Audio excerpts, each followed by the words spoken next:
Manifestation అంటే ఏదో fancy word or ఇదేమి కొత్త కాన్సెప్ట్ కాదు. మన భారతీయ తత్వంలో ఎప్పటి నుంచో ఉంది.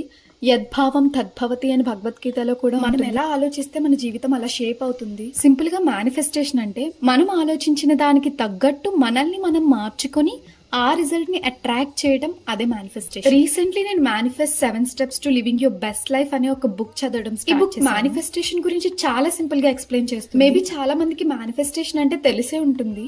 మేనిఫెస్టేషన్ అంటే మ్యాజిక్ కాదు, జస్ట్ కోరికలు పెట్టుకుని వెయిట్ చేయడం కూడా కాదు. మన లైఫ్ లో మనం కావాలనుకునే వర్షన్ కి మనల్ని మనం ప్రిపేర్ చేసుకోవడం. ఈ బుక్ లో 7 క్లియర్ స్టెప్స్ ఉన్నాయి. ఫస్ట్, మన లక్ష్యంపై స్పష్టత కలిగి. సెకండ్, మన లైఫ్ లో ఉండే భయం, సందేహాలను తొలగించడం. థర్డ్, మన ప్రవర్తనను మన లక్ష్యాలకు సరిపడేలా మార్చుకోవటం. ఫోర్త్, జీవితంలో వచ్చే పరీక్షలను ఎదుర్కోవటం. ఫిఫ్త్, కృతజ్ఞతను హృదయపూర్వకంగా ఆచరించడం. సిక్స్త్, అసూయను ప్రేరణగా మార్చుకోవడం. సెవెంత్, చివరిగా యూనివర్స్ పై సంపూర్ణ నమ్మకం. ఈ స్టెప్స్ చదువుతుంటే నాకు ఒకటి అర్థమైంది. మేనిఫెస్టేషన్ అంటే లైఫ్ ని కంట్రోల్ చేయడం కాదు, లైఫ్ కి రెడీ అవ్వటం. సో ఈ సిరీస్ లో ప్రతి స్టెప్ ని చాలా సింపుల్ గా షేర్ చేస్తా.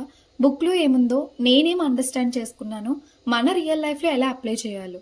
ఇది జస్ట్ బుక్ సమ్మరీ కాదు, ఇది నా లెర్నింగ్ జర్నీ. మీరు కూడా clarity, growth and peaceful mind set కావాలి అనుకుంటే let's explore these 7 steps together.